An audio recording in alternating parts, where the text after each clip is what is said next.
The awakening of wrath, they called it a regrettable incident. That's what the Galactic Concordat named it in their official statement. A regrettable incident on the outer rim of the Perseus Arm. What they didn't say was that Nova Haven had been home to over 180,000 humans. Scientists, farmers, engineers, teachers, families who believed in humanity's peaceful expansion among the stars. Children who had never set foot on Earth, born under alien skies with hearts full of wonder. Now they were all gone. The attack came without warning.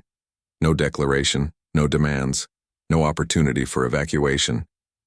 Just searing light from above, then silence.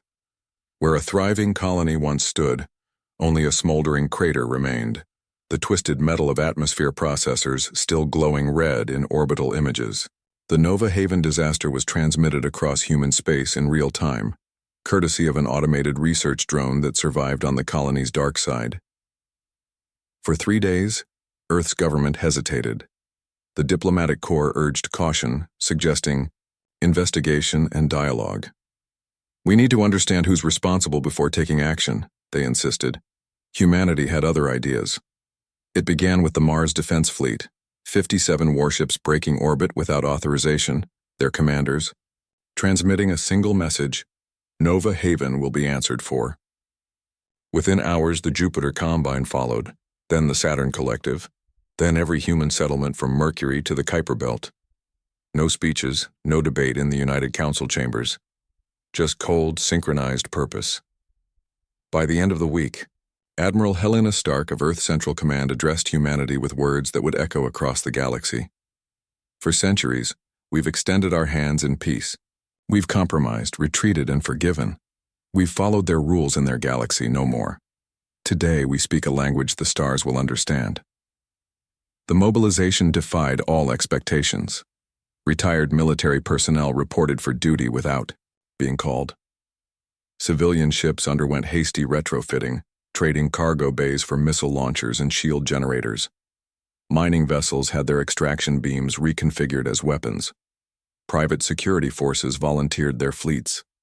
Every human faction, once divided by politics and old Earth grudges, moved with singular focus. Operation Eternal Memory was underway. Captain Alara Reeves watched the holographic display aboard the EDF Nemesis, a heavy assault carrier that had been decommissioned 3 years earlier.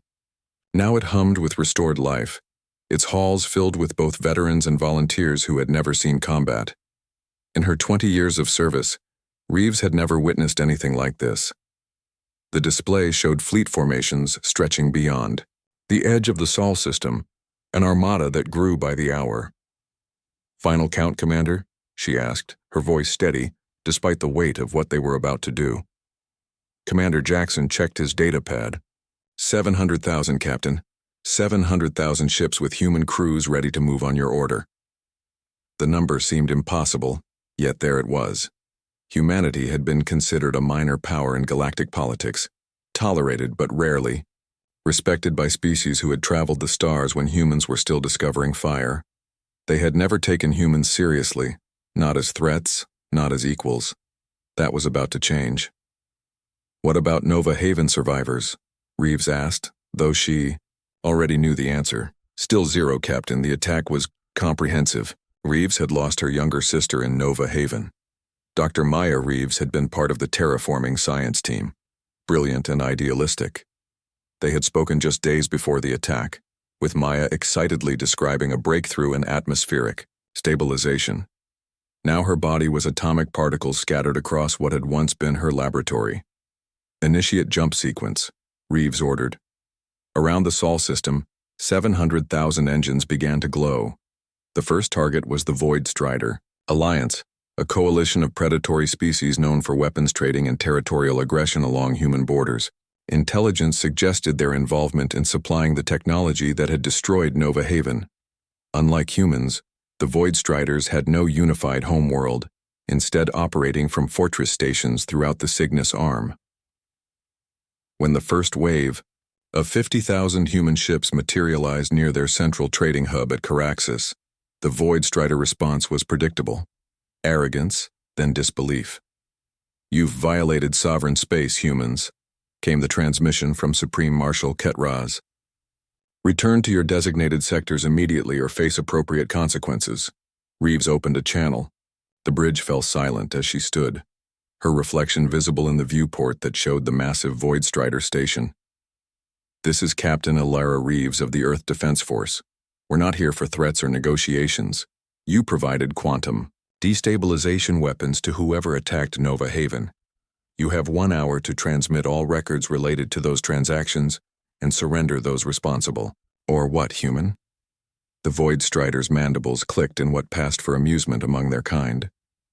"Your species has never had the spine for proper warfare. Return to... Admiral Stark has authorized me to inform you that we've deployed minefield generators at every jump point surrounding your territory," Reeves interrupted. "You have precisely 59 minutes remaining." The Void Striders chose to fight. They had always considered humanity technologically inferior, their tactics primitive and predictable. What they hadn't counted on was desperation transformed into cold precision. The battle for Caraxes Station lasted 27 minutes. Human ships moved with coordinated fury, targeting defense systems and communication arrays first, then systematically dismantling the station's outer rings. No boarding parties, no attempts at capture, just relentless, methodical destruction. When the Void Strider fleet attempted to rally from nearby systems, they encountered the promised minefields, not conventional explosives, but gravity distortion devices that shredded ships at the quantum level, developed in secret by Earth laboratories that had anticipated this day might come.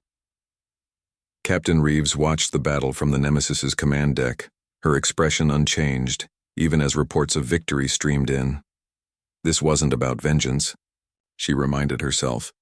This was justice, accountability, the beginning of a message that would be written across the stars. When the station's central hub finally surrendered, Reeves led the intelligence team personally. The Void Striders, faced with humanity's unexpected ferocity, offered no resistance as human forces downloaded their transaction records. "The weapons were purchased through us," admitted Submarshal Tan, his exoskeleton trembling as Reeves reviewed the data. "But we didn't know the target. We're merchants, not murderers." "Who bought them?" Reeves asked. The question hung in the recycled air of the station's command center. The Krell Imperium presented as the buyer, but the Void Strider hesitated. The encryption signatures didn't match known Krell protocols. We suspected a proxy purchase. This was the first piece of the puzzle, a trail that would lead through a dozen species and hidden alliances before revealing the truth behind Nova Haven's destruction. As the human fleet prepared to depart Void Strider space, leaving behind a crippled but intact civilization as both warning and witness, news of the engagement spread across galactic networks. The reaction was immediate. Species that had dismissed humans as primitive newcomers suddenly reassessed their defense strategies. Trade routes near human space emptied as merchants sought safer passages. The Galactic Concordat, which had offered only deepest sympathies, after Nova Haven, now called for an emergency session. Meanwhile, the human armada split into battle groups, each assigned specific targets based on the intelligence gathered at Caraxes. No random destruction, no civilian targets, only those with confirmed connections to Nova Haven's fate. This wasn't a rampage. It was surgery. "The Krell Imperium next," Admiral Stark announced during the fleet-wide briefing. "They've denied involvement, claiming the purchase records were falsified. We'll determine that for ourselves." The Krell were among the oldest spacefaring species, with territory spanning 3 spiral arms. Their technological superiority had been unquestioned for millennia. Yet as 700,000 human ships prepared to enter their space, something unprecedented happened. The Krell Emperor himself requested direct communication. "Captain Reeves," the ancient being said, its crystalline form shimmering in the holographic projection. "My civilization offers its sincere condolences for Nova Haven. We had no involvement in that atrocity." "The evidence suggests otherwise, Emperor," Reeves replied, standing rigid before the projection. "Because we were meant to be implicated," the Emperor said, Our security systems were compromised 3 standard cycles ago. We believed the intrusion contained, but it appears we were mistaken. The Emperor transmitted data packets showing similar, falsified purchases attributed to the Krell across a dozen systems, all pointing to a single source. Not a known galactic power, but something older, something that had remained hidden until now. They call themselves the Scions of Dissolution, the Emperor explained. An ancient species thought extinct after the Cataclysm Wars, survivors of the purge that reshaped this galaxy 10,000 years ago. The data revealed a chilling truth. Nova Haven hadn't been targeted randomly. The colony's advanced terraforming research had accidentally uncovered something buried beneath the planet's surface, something the Scions had been protecting for millennia. As the human fleet regrouped at the edge of Krell space, a new understanding emerged. This wasn't just about punishing those responsible anymore. Something far greater was at stake, a threat not just to humanity, but to all sentient life in the galaxy.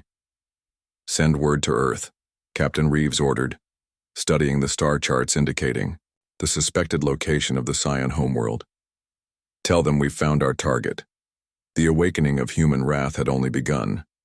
700,000 ships united in purpose, now turned toward an enemy older than human civilization itself. An enemy that had made the fatal error of believing humanity would break when struck. Instead, they had unleashed something the galaxy had never truly witnessed before, humanity fighting not just for survival but for justice, and the stars themselves seemed to hold their breath. Judgment and revelation.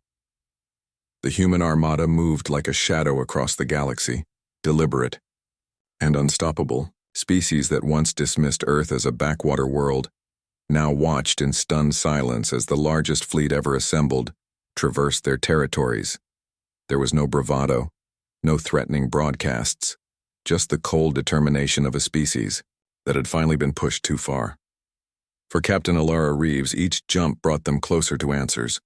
The Nemesis led a vanguard of 50,000 ships through the uncharted regions beyond the Perseus Veil, following coordinates extracted from both Void Strider and Krell databases.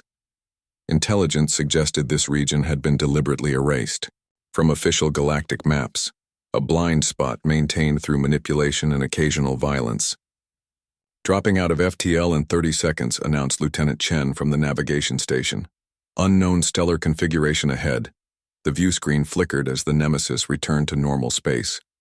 Before them hung a red giant star surrounded by a complex network of artificial structures, not planets or stations, but vast geometric shapes that seemed to harvest energy directly from the dying sun. "Life signs?" Reeves asked, studying the alien architecture. "Inconclusive," reported Science Officer Takashi.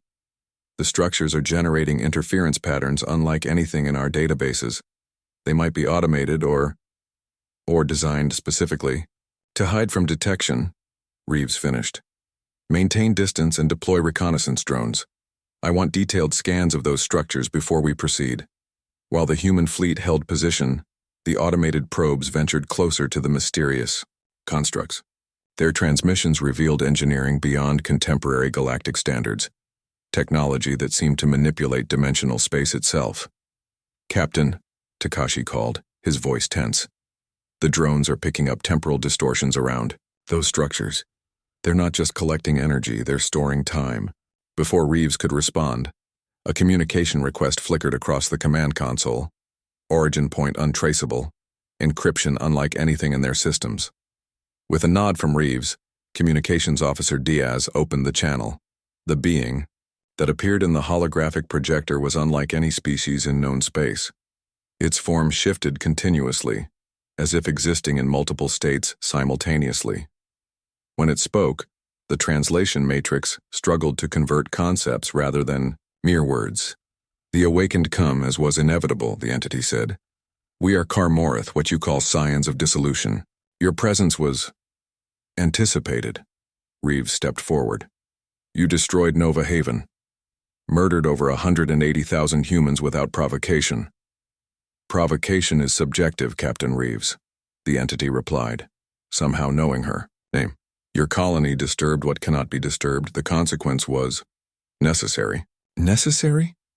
Reeves fought to keep her voice steady. There were children on that colony. Families. There were guardians on that world long before your kind crawled from their oceans, the Carmorth countered. Nova Haven's destruction was regrettable but required. What sleeps beneath must remain sleeping. As they spoke, Takashi quietly signaled to Reeves. The drones had completed their scans, revealing that the massive structures weren't weapons or habitats, but containment systems. Whatever the Carmorth were guarding, it was imprisoned within these stellar-scale constructs. What is it? Reeves asked directly. What's so important that it justified genocide? The Carmorth's form rippled. Your species is young, perceiving time as linear, existence as limited to 3 dimensions. What sleeps is beyond such constraints, a fragment of what existed before this reality stabilized. If awakened, it would consume everything. Admiral Stark's voice came through on a secure channel. Captain, fleet sensors are detecting energy buildups throughout that system. They're preparing something. Reeves made a decision. All ships battle. Formation Delta. Prepare jump coordinates for immediate withdrawal if necessary. The Carmorth observed the human fleet's movements with what might have been curiosity. You organize impressively for such brief existences. This is why we have watched your kind with interest. Such potential, yet such impatience. You've been watching us? Reeves asked, buying time as the fleet strategically repositioned. All emerging species are monitored. Most develop gradually, predictably. Humanity accelerated beyond projections. Adaptive, innovative, dangerous when threatened. Nova Haven's research accidentally detected our containment field. Another decade, and they might have breached it entirely. Understanding dawned on Reeves. You could have communicated, warned us. Previous attempts at communication with emerging species led to catastrophic outcomes, the Carmorth stated flatly. Curiosity overwhelms caution. We calculated that a demonstration of consequence would be more effective. The being's callous calculation of human lives sent ice through Reeves's veins. These weren't just ancient aliens. They were fundamentally different in their perception of existence, viewing entire civilizations as mere variables in cosmic equations. And now? Reeves asked. What happens now that we found you? Now we offer knowledge in exchange for withdrawal, the Carmorth replied. The truth of what exists beyond conventional understanding, and why certain boundaries must remain inviolate. Admiral Stark's voice cut through again. Captain, we're detecting massive energy fluctuations. Whatever they're doing, it's accelerating. Reeves had come for justice, for answers, for some measure of peace for Nova Haven's dead. Instead, she found herself facing a species so ancient they viewed galaxy-spanning civilizations as momentary distractions. The Carmorth weren't evil in any human understanding of the term. They were simply operating on a scale where individual lives meant nothing, but that didn't excuse what they'd done. Transmission to all ships, Reeves ordered. Execute operation, Starfall. Across the human fleet, specially designed quantum disruptors activated. Technology reverse-engineered from captured Void Strider weapons and enhanced by Earth's best scientists. Not designed to destroy the Carmorth structures, but to temporarily destabilize their dimensional properties. The effect was immediate. The massive constructs flickered, their perfect geometries distorting as the quantum field surrounding them fluctuated. The Carmorth representative's form became increasingly unstable. You cannot comprehend what you're interfering with, it warned, its translation becoming erratic. The consequences, we understand consequences better than you think, Reeves replied. This isn't destruction. It's a demonstration, like the one you gave us at Nova Haven. A warning. Through the disruption, something changed in the Carmorth's demeanor. Something almost like respect. Explain your terms, human. First, reparations for Nova Haven. Second, full disclosure of your monitoring activities in human space. Third, a formal treaty acknowledging humanity as equals, not subjects to be culled when inconvenient. And if we refuse? The aliens' form continued to fluctuate as the quantum disruptors maintained their effect. Reeves gestured to the view screen, where 700,000 human ships surrounded the ancient structures. Then we finish what we started. Our weapons can't destroy your containment systems completely, but they can damage them enough that whatever you're imprisoning might. Notice the weakness. I wonder what would happen then. It was a bluff. Partially. Human analysts couldn't determine what the structures contained, but the Kar-Morith's concern was evident. For perhaps the first time in their ancient existence, they found themselves vulnerable to a younger species. After what seemed an eternity, the Kar-Morith responded, "Your terms are acceptable. Restoration of Nova Haven is beyond possibility, but equivalent compensation can be arranged. Knowledge exchange and recognition will follow." "And a formal apology," Reeves added. "Not to Earth's government, but to the families of Nova Haven. By name. All 180,000 of them." The being's form stabilized slightly as it considered.